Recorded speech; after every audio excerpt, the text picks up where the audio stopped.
deal out of it. All right. It's saying excellent connection. Cool. And it says we're live. Groovy ghoulies. Cool. All right. Well, the world's all right now. We're live. Right. Whew. Barely, but it's a dark and stormy morning here in Cleveland. It is. At 10 a.m. in the morning. It's 10 dark and stormy. It is. Good morning. Morning, dear. Are you DTT down to Thursday? Doesn't work as good. Nah, not as good. Well, you know, trying to be upbeat about things. Well, you're dressed nice. What's that supposed to mean? I'm usually a slob? No, you just look nice, that's all. Well, I usually am a slob, so. I like the dress, shirt, and hat combination. Well, thank you so much. You know, just threw on whatever was laying around, literally. All right. Well, we don't know on the viewership live. Oh, Bargain Barons are here. Oh, wow. Hello there. The first ones in the chat. So if anyone catches this later, that's fine. Like, we could probably just get started. We should. I mean, this is more of a replay show, I think, where people go back and... They could go back and watch it figure it out that we were on and check it out. Well, anyway, hey, everybody. Welcome to another episode of Living the Scream. The behind the scenes of the Mummy and the Monkey. We are resellers by day. We're late night movie hosts at night. And well, at least Friday nights. Well, Friday nights. But perpetually on the playback in the archive videos. But anyway. But this podcast covers both worlds and behind the scenes stuff. And we haven't done a podcast in 2 weeks. At least, right? I think 2 weeks at least. Slackers. Yeah. We're just a couple of slackers sitting here doing nothing, you know. Thumbs planted firmly somewhere and not doing anything much more than that. But it's fun. He's lying. Of course, I'm being sarcastic. It's called sarcasm. It's been a crazy couple of weeks. It has been. Well, but I'm sure for anybody, that's not an excuse. Again, I mean, we're not making up excuses, but we try. I mean, you know. If we get the time to do this stuff, we do it, and we're able to crowbar an hour out today or so to sit here and talk to you. So here we go. Yes, and I'm Janet the Mummy. And I'm James the Monkey. So you get to see not right now. The monkey unmasked. Put the mask back on. I know, though. I heard the jokes before, and I agree with them. I usually say the monkey shaved. Yeah. You're all clean shaven. That's scary. So anyway, so what's going on in the reselling land? Because that's what we start off the show off with, right? The first half, at least, is. Yes. So the first half of this podcast is we're going to talk about reselling at eBay and going out and finding things to resell. And we've done a lot of that. We have done a lot of sourcing. Oh, what is that? I can't read. Bargain Barons. Oh, a $30 super chat. Wow. Whoa. No kidding. Oh my gosh. Oh my goodness. Thank you. That is so sweet. We will return the favor to you guys. Thank you so much. That's very sweet. Absolutely, yeah. And for anyone else listening out there or watching, super chats are not required, but they are appreciated. Who else is in the room too? There's Cairo Fuller. He says, "Good morning. I'm watching while at work." Good morning, Cairo. Hi. Crypto Maria. Good morning. Hope you have a wonderful stream any day. Well, thank you, Crypto. Yeah. That's very sweet. Thanks for not being cryptic, Crypto. Maybe he's a cryptid, or she. There we go. Or them. The jokes just write themselves. Oh. Ooh. Can you hear the thunder? It really is pouring over here and thundering. This morning, storming. There were a couple of cracks that I thought were going to take the power out. We're so loud. Did you hear them this morning? I did. Yeah. I did hear them. And last night it was storming too. The winds were really crazy. But like the post office,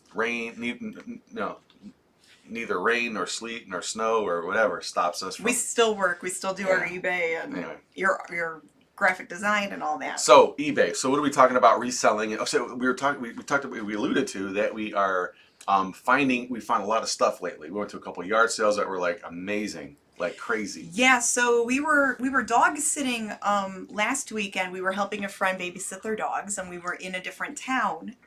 And while we were in that town, we saw signs posted for yard sales. And we got all excited, like, oh, we need to check this out. So in between running errands and taking care of the dogs, we went to go check out the sale. Let me go grab something. Now, the first day of the sale, because it was supposed to be last Friday, no one was out there. Like, some things were set up in the driveway, but the guy, like, wasn't there. We knocked on the door. No one came to the door. So James left his phone number with the person, hoping that the guy would, see the note and call us back when he was out to sell things. Because we wanted to buy a few things he had in the driveway, but he wasn't around. So the guy calls us the next day saying, yeah, I'm going to be set up, you know, Saturday, and, you know, my back was hurting Friday, so I stayed in all day.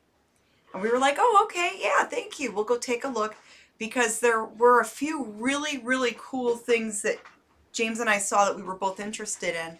And then when we went back Saturday, we found even more cool things. Was that your show and tell right there? That stuff I have listed that I was going to show. Part of it was from the from the yard sale. Yeah, and that thing. Okay. Yeah. Do you have everything? Yeah, you gotta keep talking. Okay. Just go on. So, I mean, antiques galore. All kinds of like rare and vintage and odd looking things. And then the guy goes, oh, I've been collecting for years. I've got all this stuff. He let us peek into his house. Floor to ceiling. All the walls had like cool stuff hanging up on the walls. He said he has a whole attic of things to go through, plus the rest of his garage.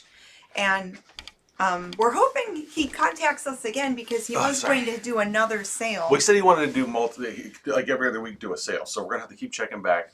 Yeah, like every weekend, drive out there and see if he's setting up. Well, here's another part of the story. So when we first went, he had some stuff in the driveway. He had like, and we wanted to buy him that when we went back. But yeah, I was telling them that there were some things already set up, and when we went that first day, he wasn't out there. Yeah, the one thing that I saw, hopefully you can check this out.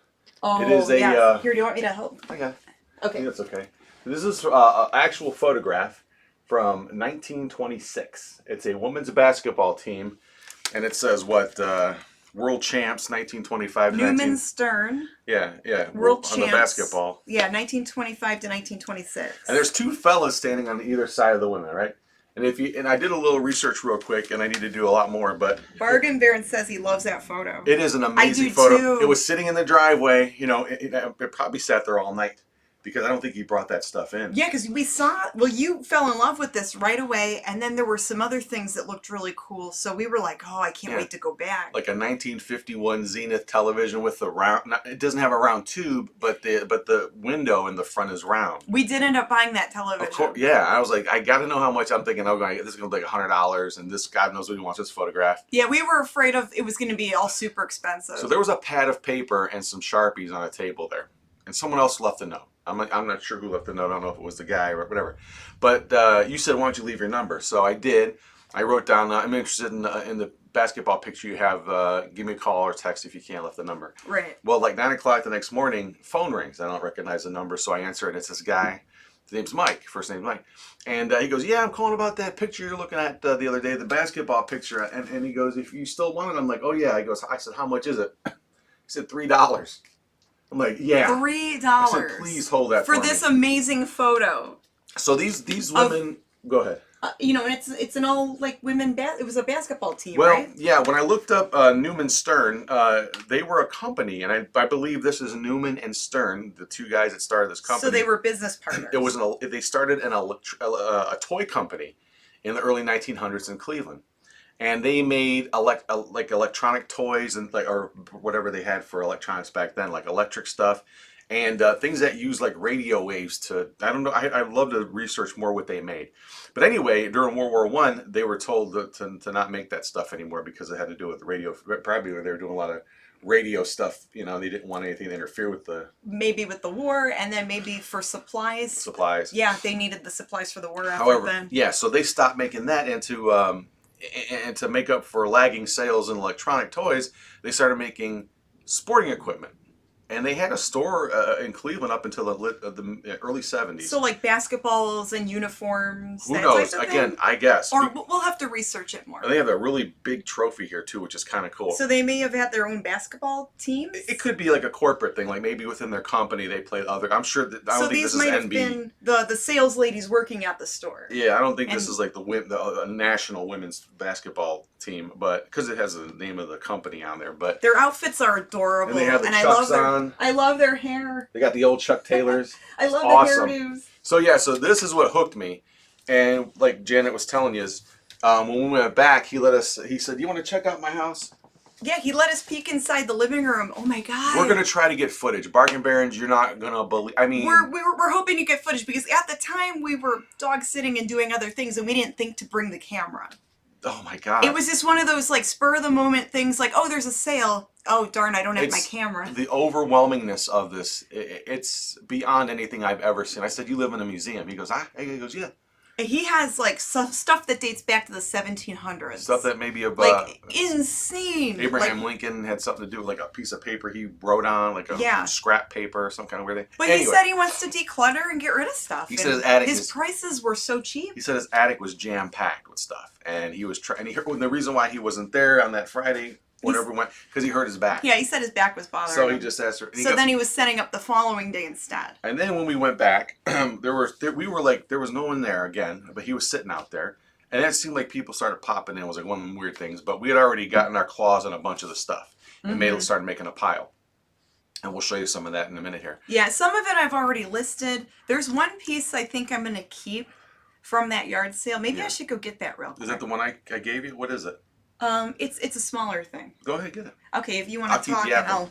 Okay. So, we went back. We were looking around and shopping and making a little pile of stuff to get.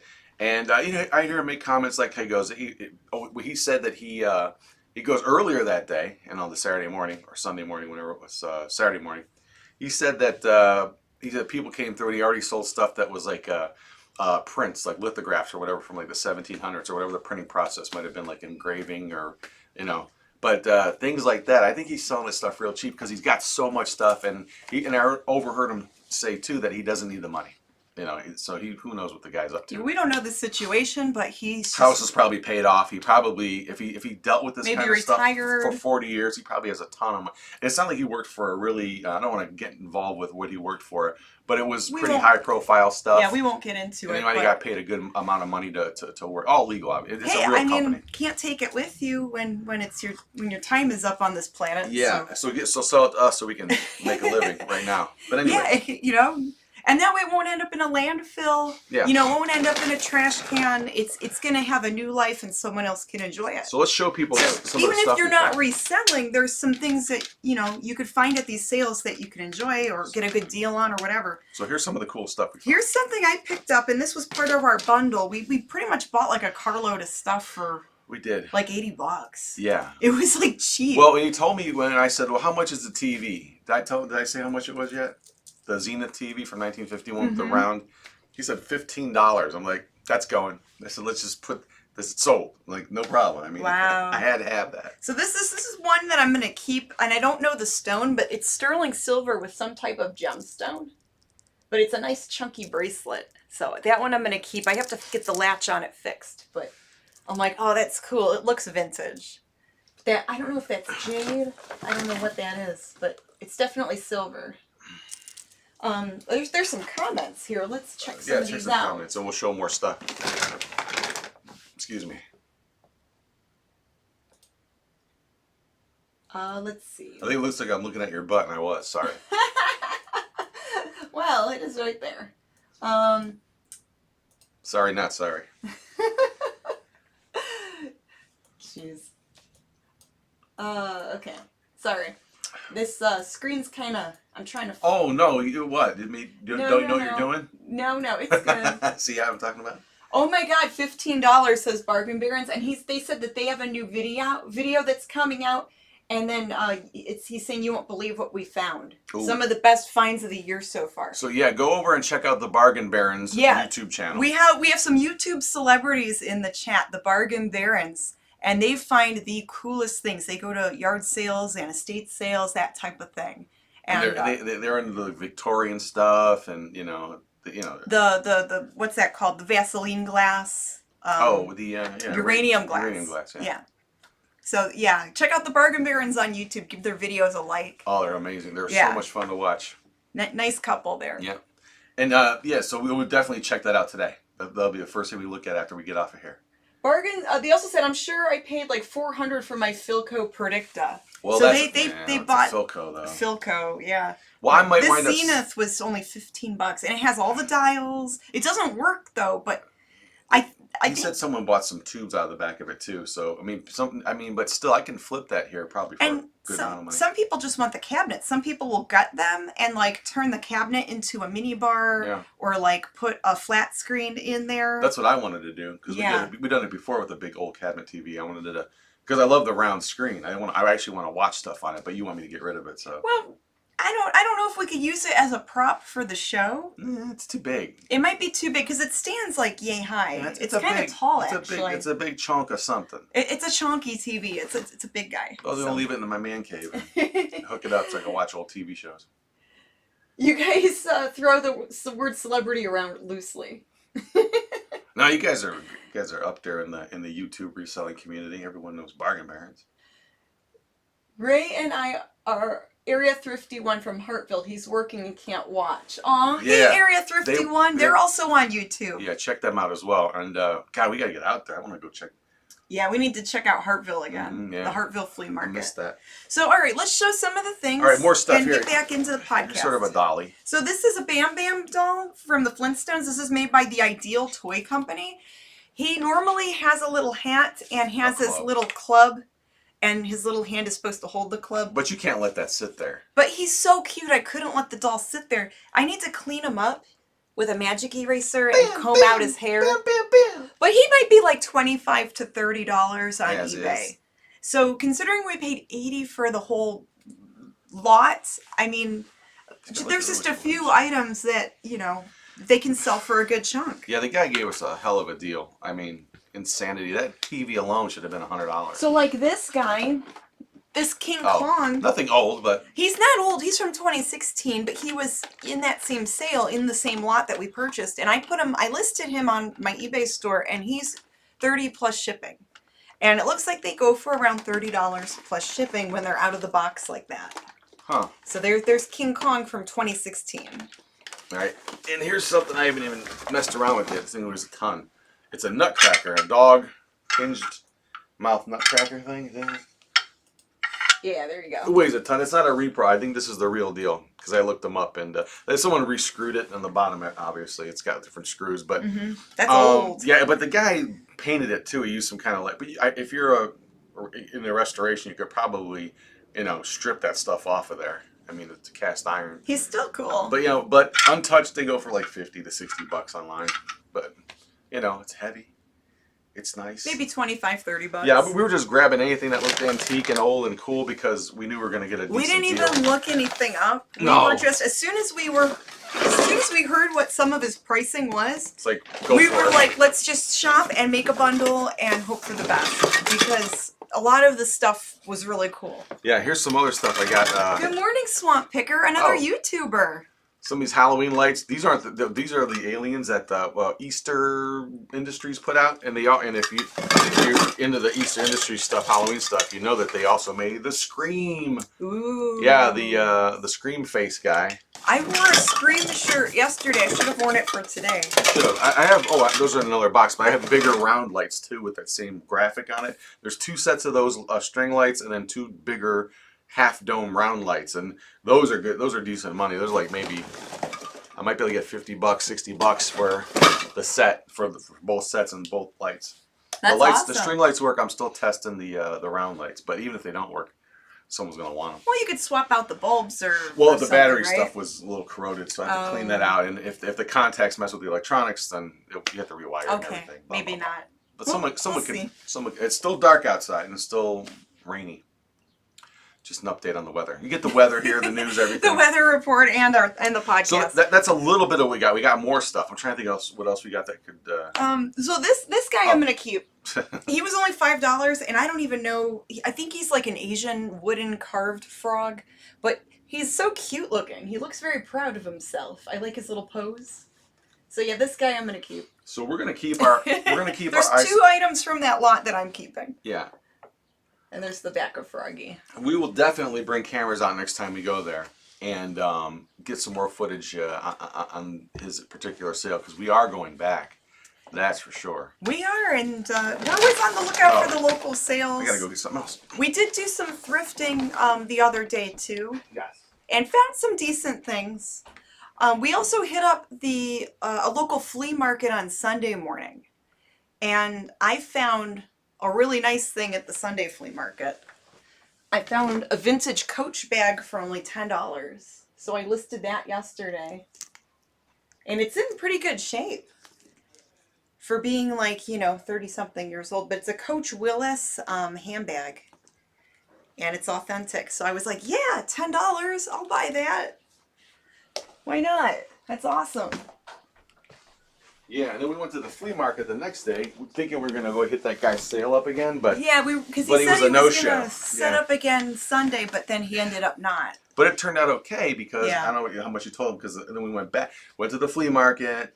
But we did check out the flea market Sunday. We morning. rushed Yeah, through, I and you're said like, that. I just want to get to that sale. So we went to the yard sale. Guy wasn't there. I'm like, I didn't think he was gonna be, but we tried. We got there like 9 o'clock, nothing there. Yeah. So we went back to the flea market and found one table. Oh, well, I don't even need to get there. You won't like it if I got that out. But we'll tell you what I got. I'll have to show video next time. Or update something. Anyway, went back and we found one vendor who had an insane amount of Well, I showed him the Coach bag, but then, yeah, there was another vendor that had just piles and piles. The Coach bag was a different vendor. Yeah. This other guy. That's what I just was trying to explain. This other guy had tote after tote full of costume vintage jewelry. Costume jewelry, And whatever. medals, pins, all kinds of weird little small stuff in these big plastic totes. So we spent probably over an hour. We were there at least 2 hours. Maybe 2 hours looking through all these totes, and I grabbed up a bunch of vintage rhinestones, Sarah Coventry costume jewelry, Trifari pieces. I found a couple of those. It went from a morning of "Let's go, honey, let's go, honey" to I didn't hear anything from you When after we that. first went there, I wasn't finding a lot. I found the one bag, and then later we saw the jewelry. When we were first there, before we went back to that yard sale that didn't happen, I was like, "This is the guy right here." I told you that. I said, "We need to look here because he's got so much stuff." And you bought a couple things, I think. Did you buy anything from him? Yeah, you did, didn't you? Which one? From the vendor with everything that we went back to. The first time we were there before. Oh yeah, I bought a necklace off of him. Right. And then I'm like, but and I didn't see the other totes of stuff until we went back. Oh, I saw everything. I was like, oh. But I said, we're missing a lot here. There's a lot. Well, that's okay. We did go back. Oh my and God! look. And it was one of those things that even as late as we went back, he had so much that it's not possible for anyone to have found everything. I even found a couple sterling pieces in there, and then some vintage ladies compacts. There was some type of oh my God, a cootie medal, the Order of the Cootie, like cootie, like COOTIE, like the cootie bug, like the cootie bug, and it had to do with veterans who were in foreign wars overseas or something. It was a really old medal, Order of the Cootie, and then some other like Ohio War medal. Yeah. So I am doing research on these medals. And I'm weird when it comes to looking through jewelry and stuff because I don't know really that much about it. I should get better at it. But she's like, silver and gold hound, looks through everything. Yeah. I just don't have the patience. But the good thing is that he had other stuff mixed in. It was not just jewelry. It was like keychains, buttons, old razors, medals, old like shaving razors, all kinds of weird old trinkets. Stuff. Is a good word too. Like trinkets, small things. So, yeah. But once I get in that mode, I'm probably worse than you. Then I get locked in and I don't want to leave because I think I'm gonna find it's a FOMO thing. We were methodically going through each tote that he had out.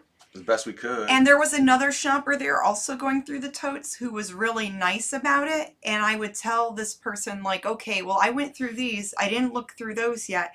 And we would be like, okay, well, let's trade spots and look. Yeah. But then some people shopping around us were like reaching over us. Hovering over us. Hovering over us. When we were shopping. It was very rude. But while there's half a dozen other totes that they could be looking at. So we're looking through, let's say we're looking through 2 totes of things, and there's like 8 others over there. And then 10 others over here, they're literally. Hovering over the ones we are looking at. Mm-hmm. And I politely said several times, sir, madam, we're looking through these. I got right next to a guy. You can go look over there. We're looking through these. And they wouldn't budge. And they just sat there. It ended at that. There was some very so annoying. Rude people. Very rude. Who didn't even react when you said something to their face. Like, literally looked at them and said, "Can you please move?" Like they pretended not to hear you. Like you were invisible.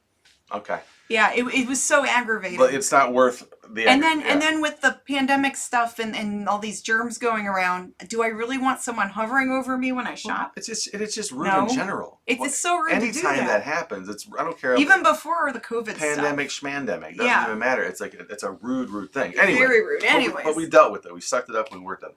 But when we went there the first time, going back, I spent like $10. Tomo says, hi, Janet and James. Hi, Tomo. Hello, Tomo. If you found any pieces marked Sherman, we would be interested, says Bargain. Nothing Sherman. There was a brooch I found that was marked Lisner, and then 2 marked Coro, C-O-R-O. Coro? Let's make a note of that and look up. So Sherman, yeah, I'll keep an eye out for. And see what we're looking for. And then we'll look out for it. Sherman vintage jewelry. Mm-hmm. Cool. But the first time we went there to the flea market, before we came back, I picked this little guy up. Now, I know Max Headroom stuff's collectible. Remember Max Headroom from the early 90s, that show? From the 80s, right? Oh, that late 80s, That's actually. the 80s. Yeah, I've got some interviews I taped with him back from, because they were doing local talk show stuff where he would be interviewed by the local whoever, the TV host or whatever. Yeah, I remember seeing him on TV. Max Headroom. Yeah, well, this is a finger puppet. It's a foam finger puppet, right? It's got glass shades on. Yeah. This thing I bought for $5, thinking, okay, maybe I get 25 or 30 or 40 bucks for it. I had no idea. I didn't look it up. Got home, looked it up. There's 2 on eBay. Someone has one up for $450. Woo! And another one for around the same price. That's wild. One sold without the box, just to insert here, which is his shirt and tie, and this funky background. Mm-hmm. That went for $50 out of the box. So, of course, I put mine up for, I think, like $300 or something like that, $350. But I didn't know. It might sit for a while because how often... But, somewhere in the world there might be that one guy going, I really want a Max Headroom puppet. But I could, if I wanted to, still turn my $5 into $50. Yeah, I mean, if someone offers you a reasonable offer, of course you would take it, right? Of course. I mean, that's like anything. So you might sell that for $100. Yeah. And that's still really good. I paid $5 for it. But I had no idea it was worth even $100. But yeah, I guess it's a thing. It's worth something. So there you go. And they have other ones like this. They're called Fingertronic puppets. They have like California raisins, and those aren't anywhere near. They're like $20. Some California raisin stuff is collectible. I know that, but some of it. I'm talking about this particular thing. Okay. Anyway, so yeah, I know a lot of things are collectible. Well, but I'm saying like I've seen some California raisin stuff sell for, it does. A little bit. But yeah, so that's that, and then what I'm trying to think of else we did. Oh, and then the big thing that I thought I bought. This I think is worth more than the other thing that I thought I got later on at the other vendor. Which one was that? And I have a little bit of rudeness with this story too. So there's a violin case laying on this vendor with all the jewelry, right, and everything else, toys, jewelry, but the toys were all picked through. Glass bottles, he had everything. Yeah, and it was a really old-looking violin case. So yeah, it was all beat up. I'm like, how come no one's looking at this thing? So I crack it open, and there's a violin in there, and I look on the inside of the of the F hole there, and I see it says Stradivarius. On a little piece of paper. I'm like, oh, it's a copy and made in Germany. It's cracked and everything. It's definitely a restoration product, but it's got the bow, and everything. So it's all no strings. And it was real musty smelling too. Yeah, but I didn't smell it outside because we were outside. Yeah, so he has to get lots of fresh air. But I mean, I think that comes with the territory. I mean, I don't think people buy those things and without. I mean, when do you ever find anything from the Victorian era that's not musty? If it's because it's probably in someone's basement or attic forever, so it's gonna have some scent. But you can get rid of that smell. Working on it. It just takes a long time. Anyway, so I put this in my pile of stuff, and it was sitting there forever. Some guy comes up, older guy. He goes, "What is this?" I said, "I'm buying this, sir. It wasn't open, And then he goes, "You're buying this?" And I'm like, "Yeah, I just said I'm buying this." And I was getting ready to settle up with the dude. And he goes, "Let me see." I'm like, "No." I said, "I'm buying this. I'm purchasing it, sir. It doesn't matter what it is. You don't get to see it." And what I didn't want is him to open up and go, "Oh, Stradivarius, blah, blah." Of course. I mean, because he wanted $40 for this thing. And I paid him the $40, the vendor. I walked away. You got the best deals because, I mean, the little pile of stuff I got, I paid $90 for. 50 for a bunch of stuff, and then 40 for the Stradivarius. Well, together we did buy a bunch of we spent so much that small. Yeah, we did spend a lot that day. But one cool thing. But I also listed a lot of stuff. Yeah, that night we got home, man, we were listening like crazy. the one I did list something and that sold the next day. It was, again, this guy had so much weird stuff. Look this one up. It's called the Dodge Brothers, Dodge Motors, and it was a round about 2 inches, 2.5 inches round flat metal disc with a Star of David made out of a black triangle and a white triangle, and then it was circular, and then within a circle, and then they had like continents on there, like it's enamel. It's like an enamel metal with enamel. So type was of, it or something paint. from Dodge? It's a radiator cap, not a screw-on cap, but like I forget what it's called, but. If you look them up, they came right up. The people have them for like $90. I sold mine for $50, but it sold right away because Well, that's a nice quick flip. Yeah, I had a few bucks into it if you divide everything, Mm-hmm. but it did sell fast, and because I priced it right, I didn't look for 90. You priced it to move it. Yeah, because and that way, you still made something on it. Yeah, so ultimately, that's so I'm $50 into my 90 investment, so. The Stradivarius I could probably sell for a few hundred. Well, and some of the antiques, some of the vintage stuff, it takes longer to sell. Yeah. So you have to be patient and know, like, okay, that this isn't going to sell right away, but it might sell in a month or two. It might sell next year. And during the summer months and the warmer months, it's just slower online. But it should sell, though. But it should sell with fall and winter coming up and people looking for rare, unique things. Yeah, I mean, a lot of that stuff can sell. I did want to pick it up a lot of junk that's not worth anything, but it was still a whole lot of fun looking through it all. When we're in that type of environment, we can't look everything up on our phones. It would be impossible. Especially when there's people hovering near you when you're trying to shop. Well, and you don't want to be there for 10 hours. And yeah, you don't want to be there for 10 hours looking up every small thing you find. If you make a bundle and you just grab anything that looks unique or interesting, and if you have an eye for that sort of thing, or know, like, from experience of selling vintage, you kind of have a good idea of what to grab. And yeah, there might be like a handful of junky things that you could just donate to the thrift store. Well, like when I picked up the Stradivarius, I'm like, I'm gonna get at least $40 for it in this condition back if it comes to worst the worst case scenario. Right. But best case scenario, you could profit because it could just be something that's and I think unique and rare. And that's what when I bought my pile of stuff, I'm like, I should probably get at least $100, $150, at least for this thing. So one of the pins that I found from that lot, I think it's over there, but I've got a lot of small stuff there, so it'd take a while to sort through. It's a Don Drum. Oh yeah. Artist. Studios. Don Drum Studios, an artist made brooch, and I put it up for $150. Just that one piece. Just that one piece. Could level all your. And that would cover everything and have a little bit extra. But yeah, to find that.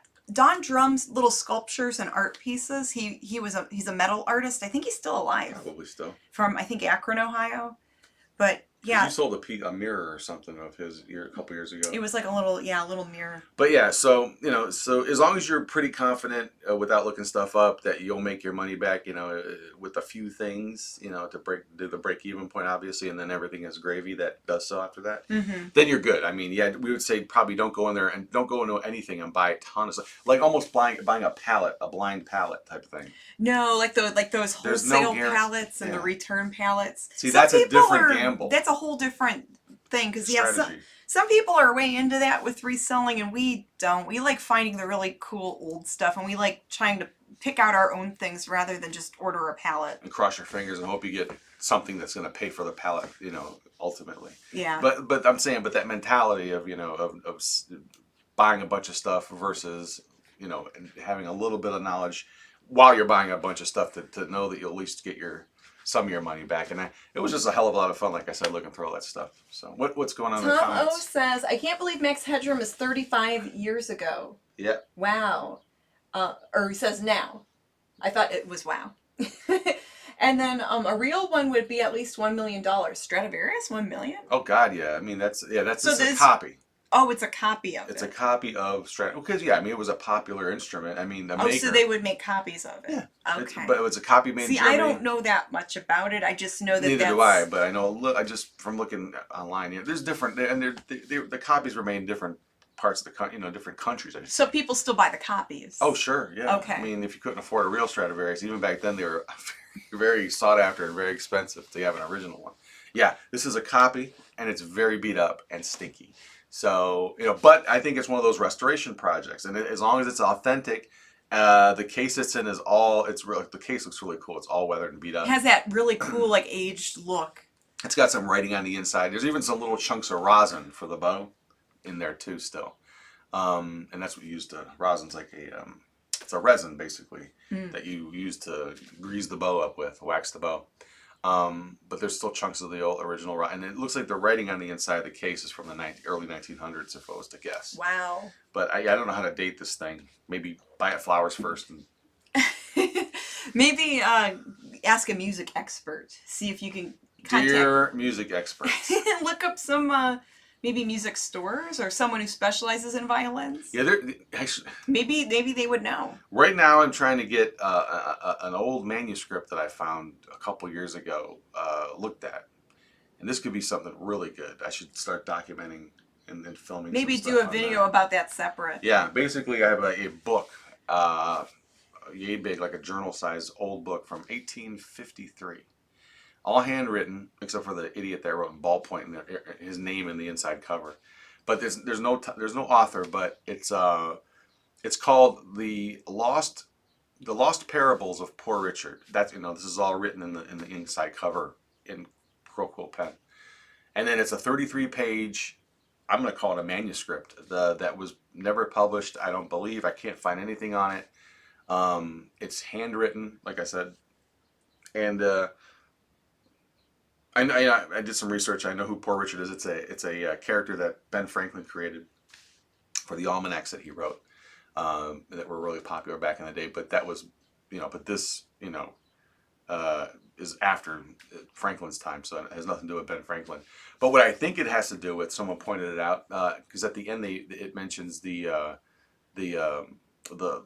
what's it called? The pearl of basically it's something that sounds like it has to do with the it might be Mormon. The Church of Latter-day Saints. Yeah. It might be an old like I guess a journal, or it's not a journal. It's a manuscript. It's manuscript. It's a story. It's like a 33-page little story about the teachings of Jesus and the pearl of great wisdom. I think that's what it's called. So it's a really old religious manuscript. Yeah, from 1853, and Mormonism was actually founded maybe less than 100 years before. I was like early 1800s. Actually, early. Yeah. But we'd have to do more. Like research. 30 years before the so it's really weird with the timing of that.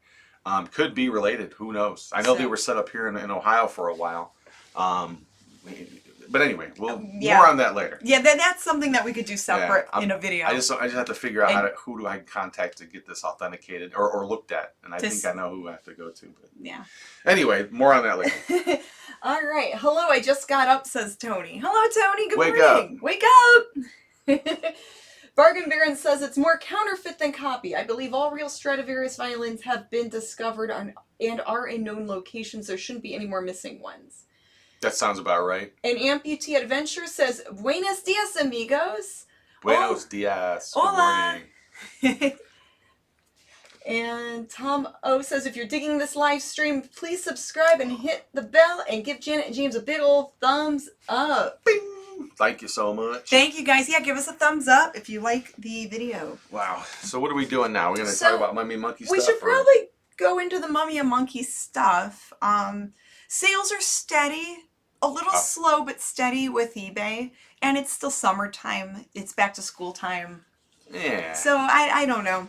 Summertime, it's usually slow. I know this time last year, my sales were really high because everyone was stuck at home. Stuck at home, not really going out much. Yeah, but now people are going out much. Getting out more. And it's vacation season still, kind of tapering off the vacation season. Yeah, summer road trips. So who knows? I mean, who knows? We'll see. And hopefully fourth quarter is good. Hopefully Christmas people spend some money and get out there and shop online more. But in the meantime, I've been going through old inventory. Mm-hmm. I was going through old totes we had in the basement and stuff that dropped out of inventory or stuff that hasn't sold in like 3 years. Some of that I took out and donated. The other day I donated like a carload of stuff. Mm-hmm.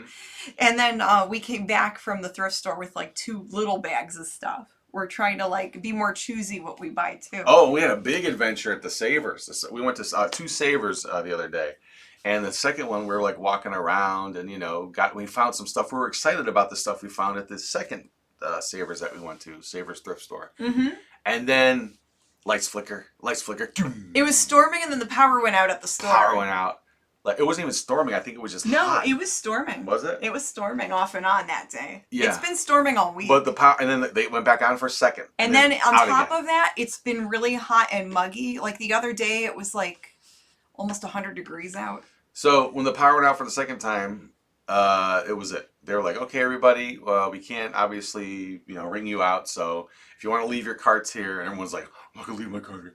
But we kept our stuff inside. Oh, I can go grab something that I found that I think is cool. Okay.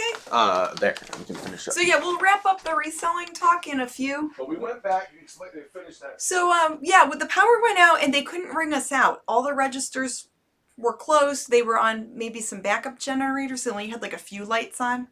And they said, okay, well, put your name on the cart, and we're going to put all the carts into this one corner of the store, and we'll hold them for you. And when the power comes back on, you can come back and purchase your things. We were like, yeah, right. And we're like, okay. I was kind of nervous about people taking stuff out of the other people's carts. Yeah, but we really didn't. About an hour later, we went. An hour later, we came back and it was back on, and we bought our stuff.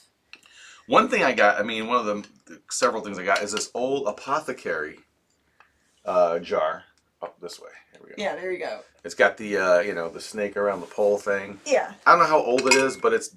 I don't think it's that. I don't know. I mean, who knows? I don't know anything about these 1930s, 40s. You think it's that old? I think it could be 40s. Wow.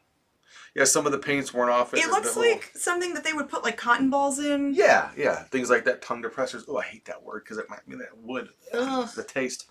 But this was, and you could see. Yeah, that looks like something that would be like at an old doctor's office $2 back in the day. I remember these as a kid. Yeah. Yeah. $2.99. Heck yeah. You said you think you passed this up and didn't even look at it.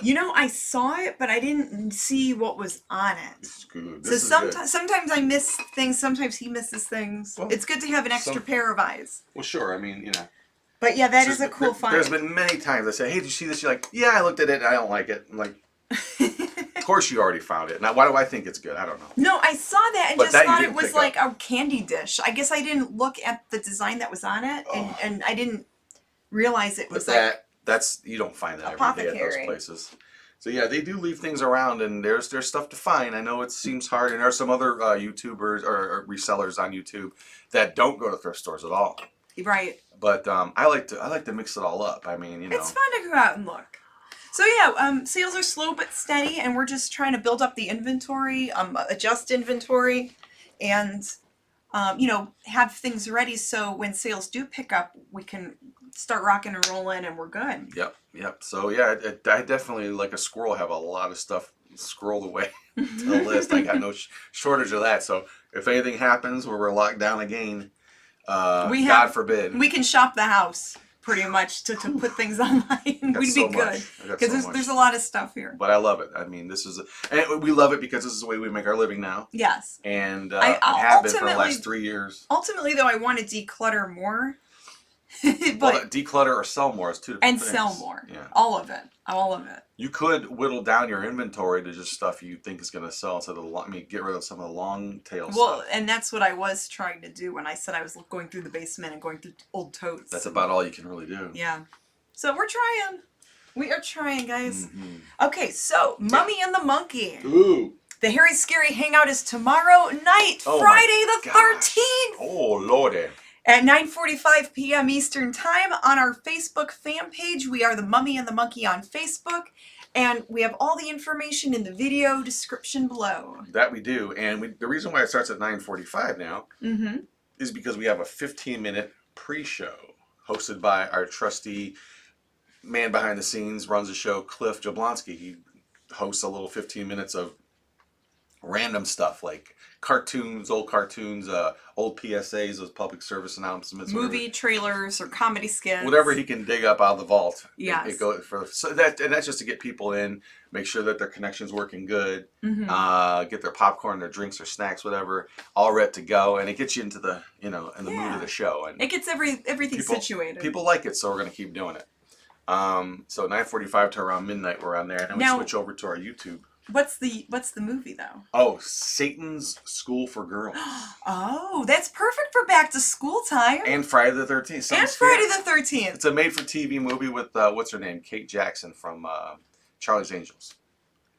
Nice. But we've shown it a while back, and it just, you know. It's been like, I think, a little over a year since we've played that movie. Yeah, so it's ready to be shown again. So I think that'll be fun for people to watch again since we haven't played it in a while. Satan's School for Girls. And that was during the time we didn't have the best connection, so it'll be in full, you know, horrible quality, but good connection. Is John Saxon in that one? I think he is. Did you put him in the movie? I know I did. Old TV stuff is fun to watch, says Tony. Movie and Toy Collector is here. His message was retracted. Uh-oh. Well, Movie and Toy Collector, you can say hi. It's okay. Don't be shy. What do you say? Another YouTuber out there. So if you guys like horror movies, if you like action figures, love 'em, collectibles, love them. If you like physical media, then you would love our YouTuber friend, Movie and Toy Collector. There's a lot of fellow YouTubers that are hanging out in the chat. Nice. So. Wow. Nice. That's cool. And Amputee Adventures says that his name is also James. Hey, good name. Yeah. Best name ever. There you go. It's got, because you can call yourself Jim, Jimmy, or James. It's got 3 different variations. We did find another made-for-TV movie that we want to play maybe for next week. We didn't get to do the editing on it this week. Nah, well, I want to take special care with this. Yeah. It's gonna be fun. So that one, we're not going to say the name of it yet. No. But it's another 70s movie. Mm-hmm. And we found it Thrift store. at a thrift store, on DVD at a thrift store. Some weird bootleg DVD. There was one that some, you know, there are people online that they actually I don't know how they get a hold of some of this stuff. Some of it's from old film transfers, you know, and some of it's not even out. Well, this particular movie's not even on YouTube. Yeah, it's the movie's not on YouTube. There's a clip of it. There's like one website selling the DVD, and it's like $40. Yeah, and so it's a bootleg DVD. They never actually had a real DVD or VHS release of this movie. This must have been taken from a film print. We'll announce the movie when we show it next week. Yeah, it's one of those weird you'll see. We'll tell you more coming up. We had a question. Tony is asking.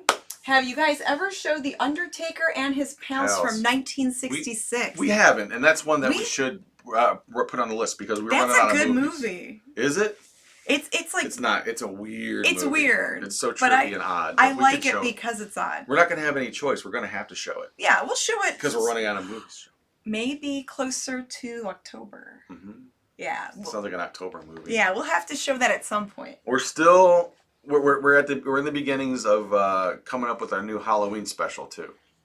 I know I went through. So yesterday was late last night. Yeah, we're trying to figure out what to do for our Halloween. I made a list of all of our episodes. Did you? Mm-hmm. What we showed and what was a repeat and what wasn't. So I got it.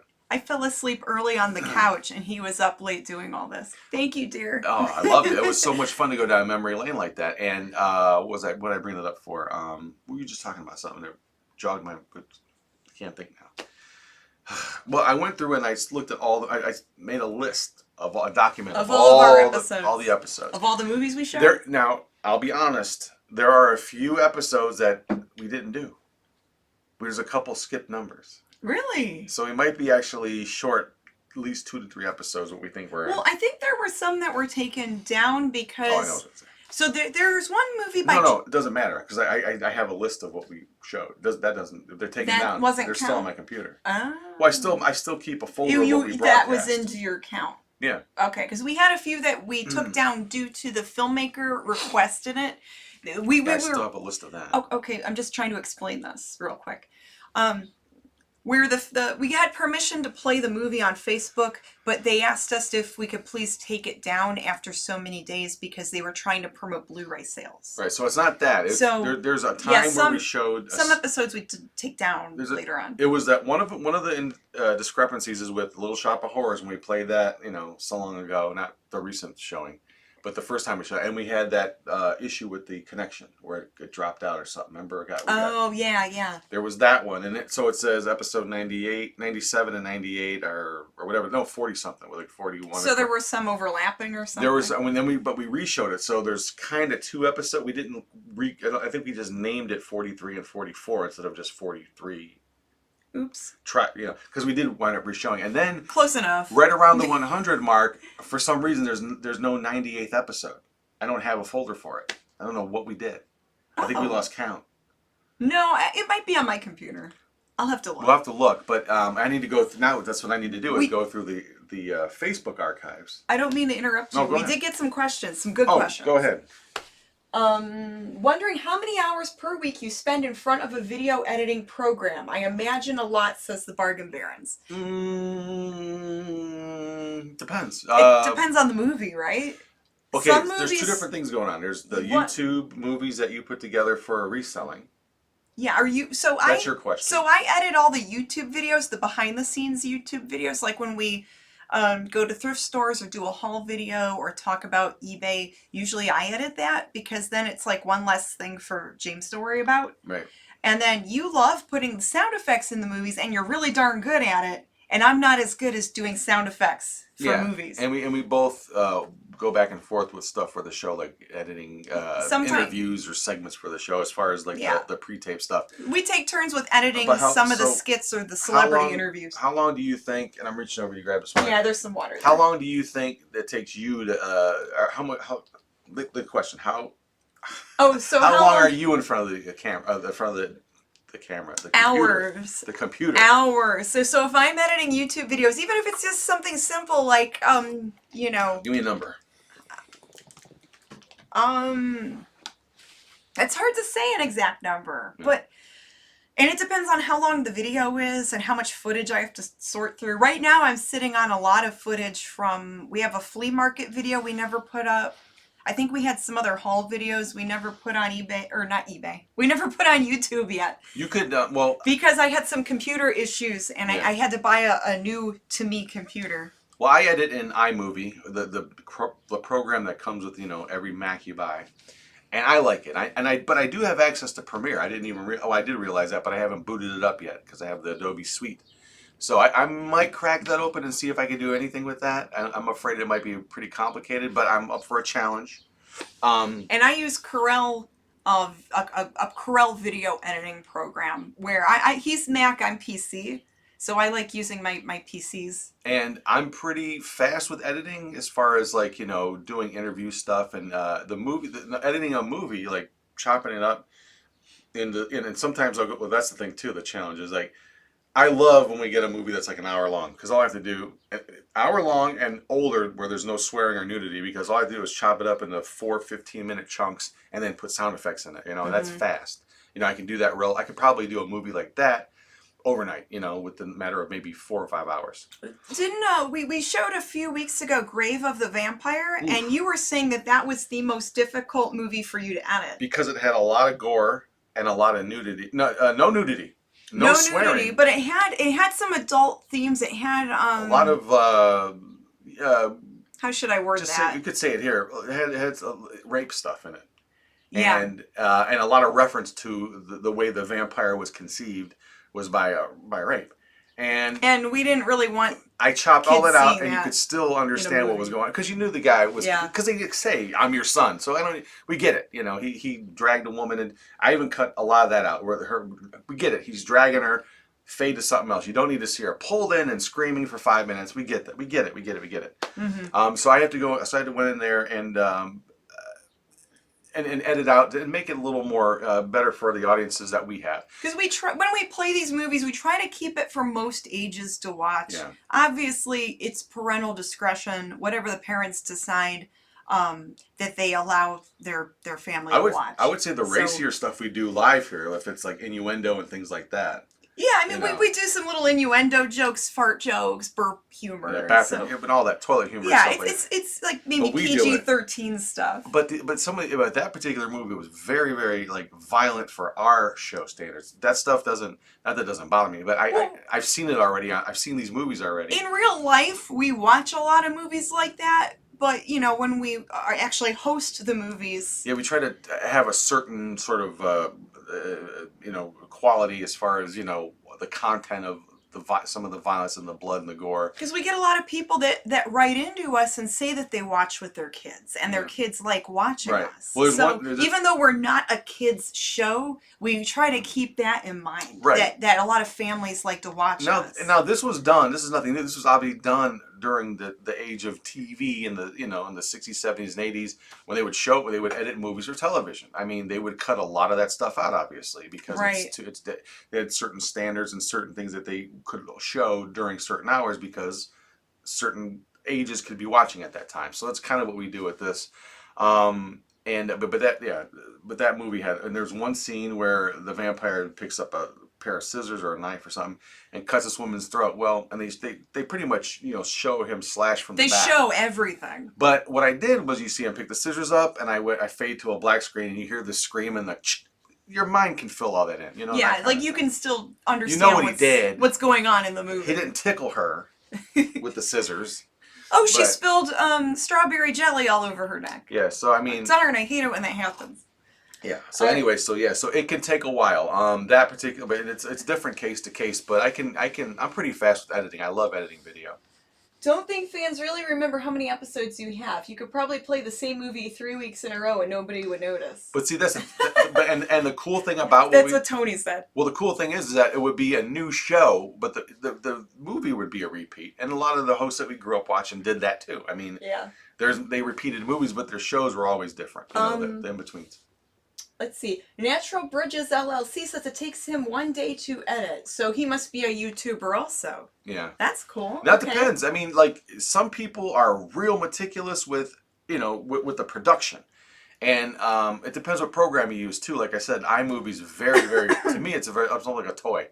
It's real basic.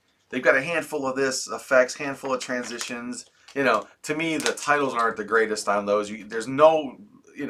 I wish they had some things that I know the programs you have. Yeah, like I've got a lot of special effects stuff on my program that I really like if I were to ever need those for skits or something. But so I mean, I keep it real basic, and I do watch some YouTube stuff.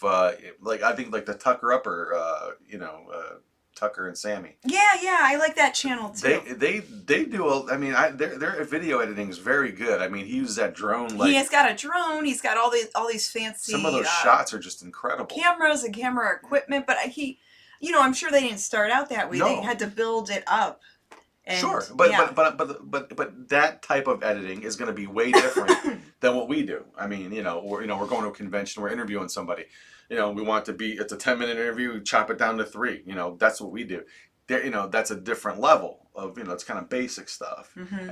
And there's other YouTubers out there, no matter what the genre is, that really, they'll do full-blown productions and stuff like that. They really, beef up their film production. Yeah, and that's, So there's some more comments.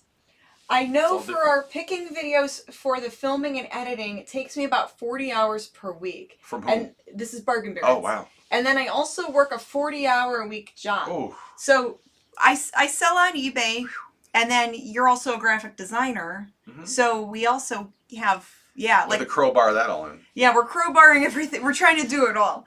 Yeah. And we get it, because whether you're working at home or going out to work somewhere, and then you're trying to pursue your YouTube or your filmmaking or whatever you want to do creatively. Yeah, it's a lot to juggle.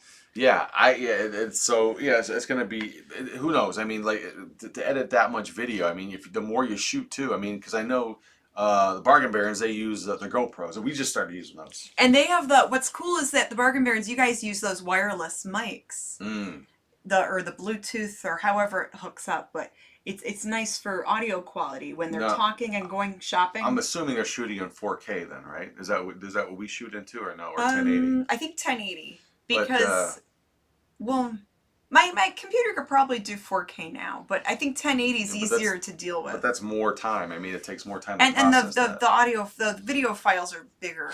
Yeah. And 1080 is just fine with us. So yes, and then any of the time you're waiting for video to render and everything, that's even more time. And then it takes up more room, like if you're storing it on your hard drive or whatever. Yeah, well, hey, that's why we know. That's when we watch these videos, we're like, man, we see the work that's put into them as well. We enjoy what's being done, but we also know the technical side, what it takes to get there, and it's totally.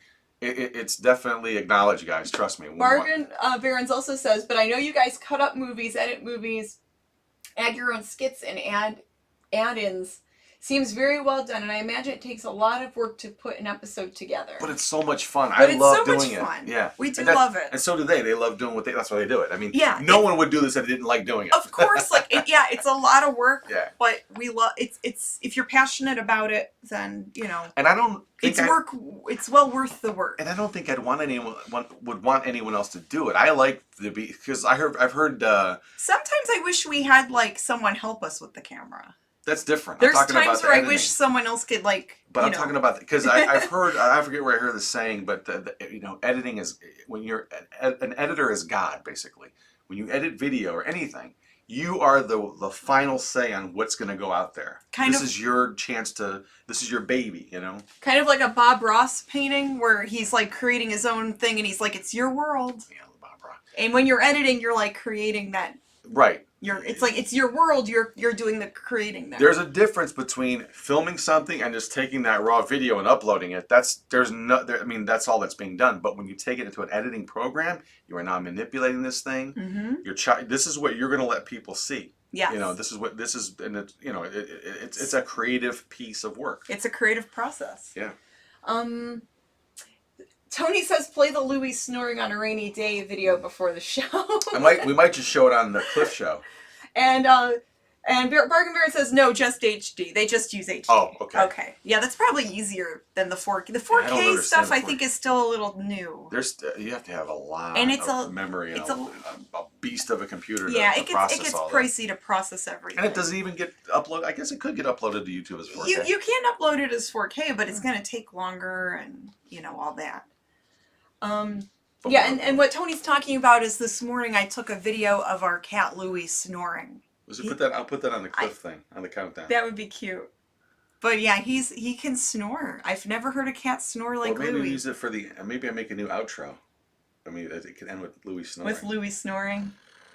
I gotta see the video. I haven't seen the video yet. My laptop processes 4K so slowly, says Yes. Bargain Baron. It will, yeah. I mean, it's a lot of crunching, a lot of data crunching. And Marty says, I would love to see more of your artwork, Grimm. Plus, I would love to work with you guys in more of a way other than just art for Mart. Well, we'll see. We'll see. We don't know. You never know. Yeah. But yeah, we got, so it's a lot of fun. Like I said, we wouldn't be doing this if it wasn't fun. Mm-hmm. Gosh, we're at 136 episodes. So this will be episode 135? 35. 135 tomorrow night. So yeah.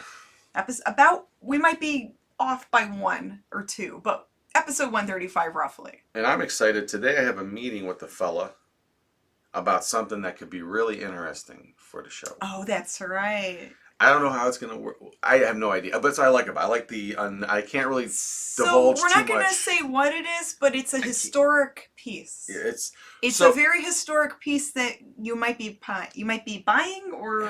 I don't know. We'll find out. We'll see. Because last time this went all kind of ways, and it's been over a year, so I figured let me go revisit it. Something that you've been trying to acquire. I would love to have this. For historical purposes. As you know, as some of you may know, we are hunting down anything we could find that has to do with local horror hosting or any horror host. Local television memorabilia. Yeah, especially and Cleveland. Props. Yeah. And things like that were from the television sets. Yeah. So we have stuff from Ghoulardi. The Ghoulardi show, sort of. We have stuff from the Ghoul. From the Ghoul, from for Super sure. Super Host. Big Chuck and Little John. Big Chuck and Little John. Houlihan and Big Chuck.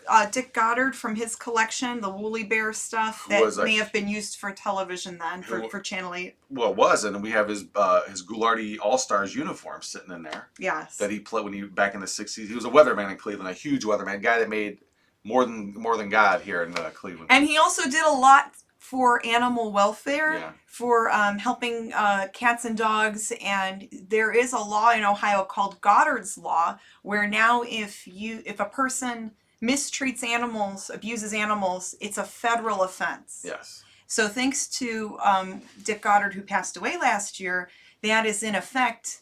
And it's all about helping the animals. But he was a huge personality. He even had he had a thing called the Woolly Bear Festival in Vermillion, Ohio. It's this huge parade, the Woolly Bear Parade. There he is. There's Dick. Hello, everybody. This is Dick Goddard, and it's my Woolly Bear Festival. There's this bobblehead. He was huge here in Cleveland as Yes. for a weatherman. He was a personality as far as like the best weatherman here in Cleveland. But anyway, so we got a lot of his stuff. But yeah, there's something that that is going to be. Well, we'll just say, yeah, we're trying to acquire something, and you're meeting with the person. Yeah. Now you're not yelling at me about this. I'm not saying a word. Because you know, if we I get have mixed this, feelings about it. if we get this, it's So- gonna change every. It's gonna be something. We're gonna raise the bar. Just don't. Yeah. Yeah. Just don't. Yeah. Watch what you say here. We're People- live. People are gonna freak out. It would be something really cool. Let's just say that. It And would I be gotta work something on epic. the big thing. I got to work on is the provenance of it. Like I got to get the story from the guy. I got to get a few names. One day we need our own museum. I really We're think. working on it. I really Well, think we need our own museum. You're one day. hinting on some. Well, we definitely have stuff for it. I mean, the ghoul stuff alone is crazy. What we got? Let's see. Still have a nice display case you guys need to pick up for the All-Stars uniform and other stuff. Oh yeah, Tone. will yeah. also fit in there for display. Thank you, Tony. Yeah, Maybe we this still need to Sunday. visit you at the flea market. If you're there this Sunday, we'll come out. I We'll don't. talk to him. We'll talk to him. We'll figure it out. In the next couple of weeks, we'll visit. Yeah, so I just got to get my thoughts together for this meeting today and see what goes down. I hopefully. Yeah. So that's something exciting. I don't know. I hate to And- be so cryptic about it, but it's gonna be good. But we should It probably works. Get going here in a little bit. because we've Nah. got all this stuff to work on. I'm full of coffee now. I'm fully. You're all I'm fully caffeinated. you're all jumpy now.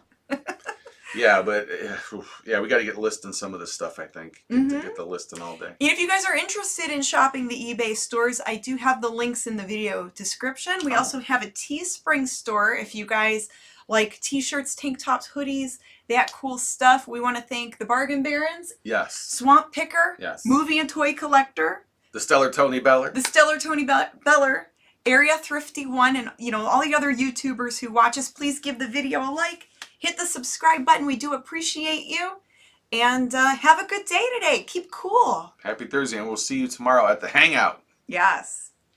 Cheers. Cheers. Yum. Bye-bye. That's you. What are you doing? You I'm gonna cover it trying up? to, You can't. Do you want me to do it? I was hoping you would. No. There you go.